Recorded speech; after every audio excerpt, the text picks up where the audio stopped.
से। भाई साहब, मेरा फोन बंद है, क्या मैं आपके फोन से कॉल कर सकता हूँ? आदमी, ये लीजिए।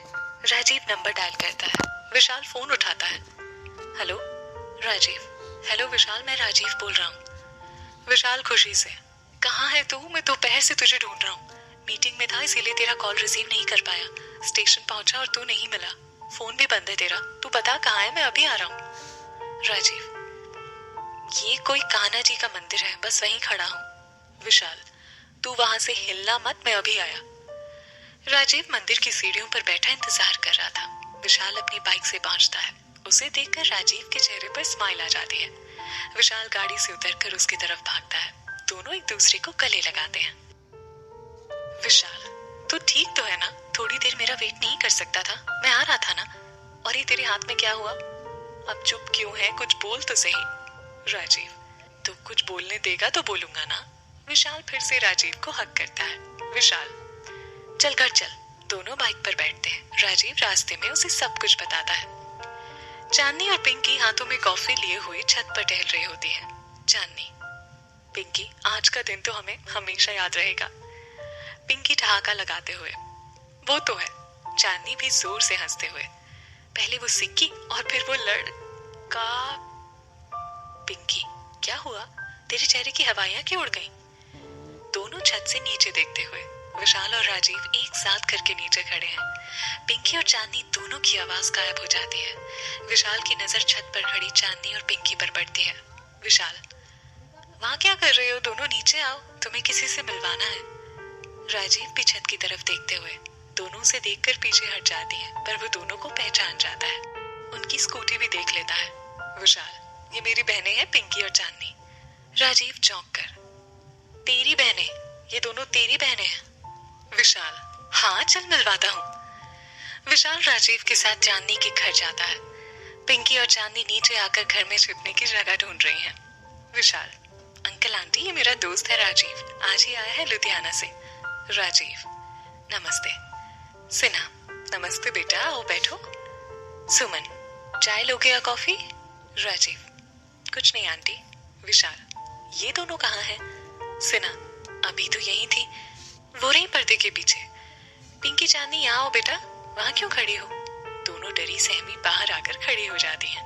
विशाल, ये मेरा दोस्त है राजीव, कल तुम दोनों को बताया था ना। और राजीव, ये मेरी बहन पिंकी है, और ये चांदनी के मामा मामी। पिंकी और चांदनी दोनों एक दूसरे की तरफ शॉक्ड होकर देखती हैं। दोनों एक साथ, नमस्ते। राजीव, विशाल, लगता है तुम्हारी बहनों को मुझसे मिलकर खुशी नहीं हुई। विशाल, अरे नहीं राजीव, ऐसा नहीं है। और तुम दोनों, तुम्हें क्या हुआ? इतनी चुप क्यों हो? सुमन, पिंकी, चांदनी, तुम दोनों ने फिर से कुछ शरारत तो नहीं की? पिंकी और चांदनी एक साथ, नहीं।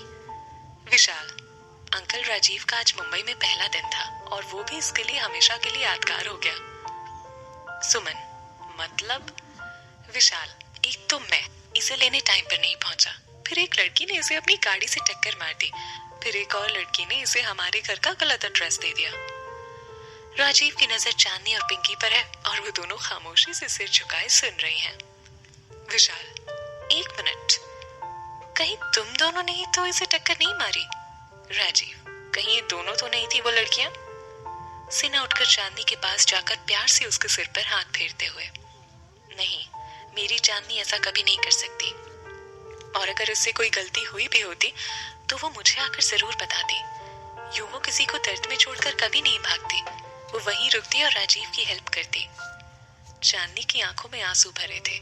उसने अपने मामा जी की तरफ देखकर फिर से नजरें झुका ली।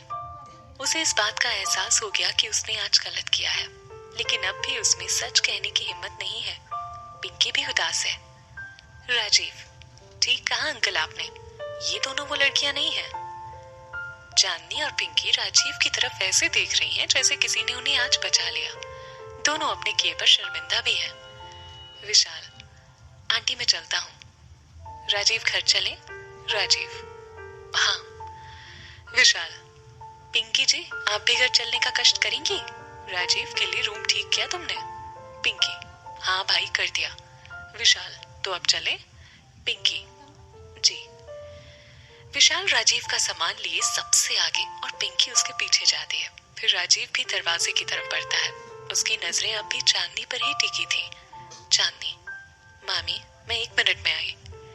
चांदनी बाहर आकर, राजीव जी थैंक्स, आपने अंदर कुछ नहीं बताया। मैं जानती हूँ मुझसे गलती हुई है, पर राजीव गुस्से से, पर क्या?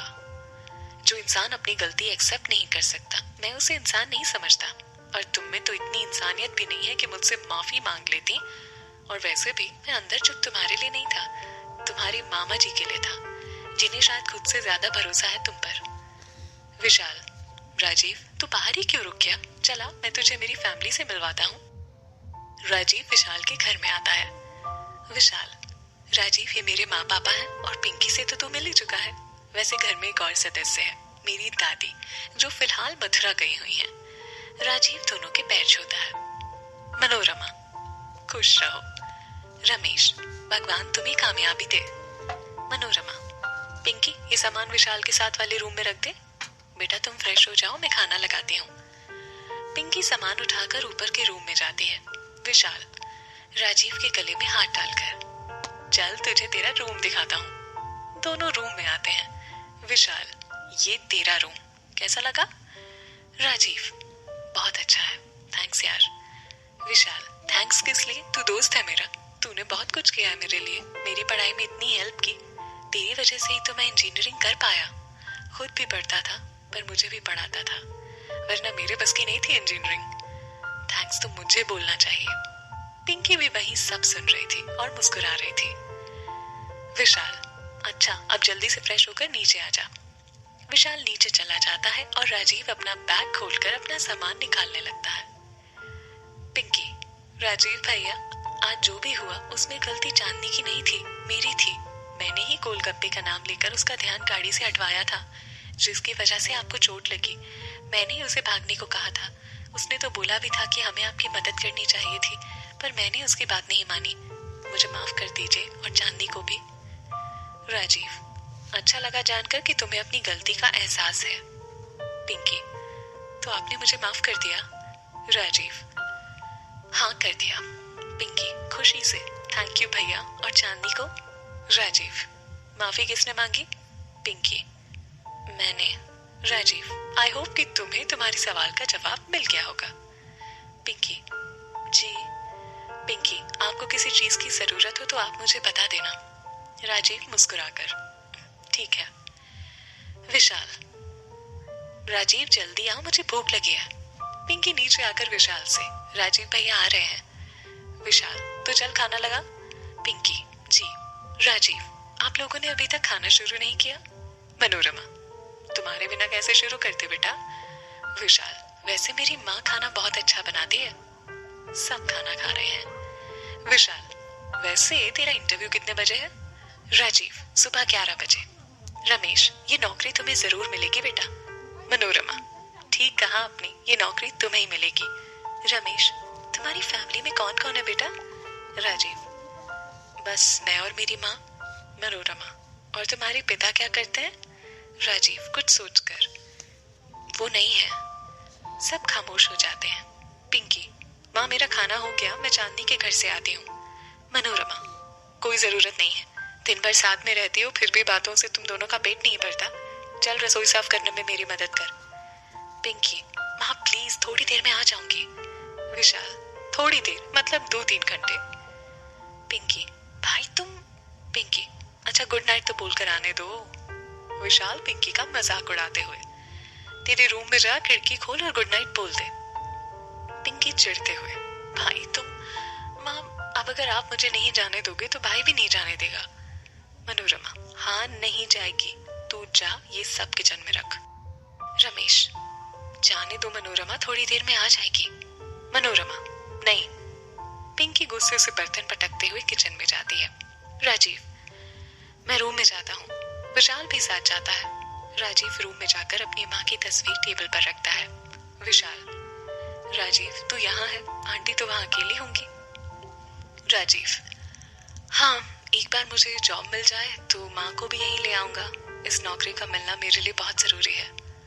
माँ ने बहुत मेहनत की है मुझे यहाँ तक पहुँचाने के लिए, अब मेरी बारी है।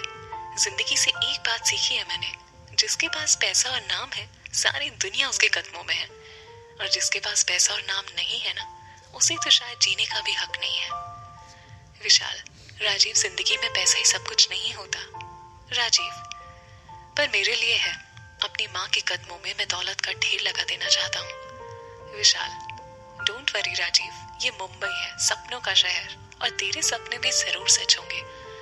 फिलहाल तो तू आराम कर, थक गया होगा, मुझे भी चांदनी से मिलने जाना है। कुछ परेशान लग रही थी आज, तू सो जा। Good night Rajiv, good night. Vishal Chandni के घर उसके कमरे में जाता है। चांदनी खिड़की के पास खड़ी कुछ सोच रही है। विशाल, मेरा इंतजार कर रही थी? चांदनी मुस्कुराकर, जी नहीं। विशाल, अब बता बात क्या है?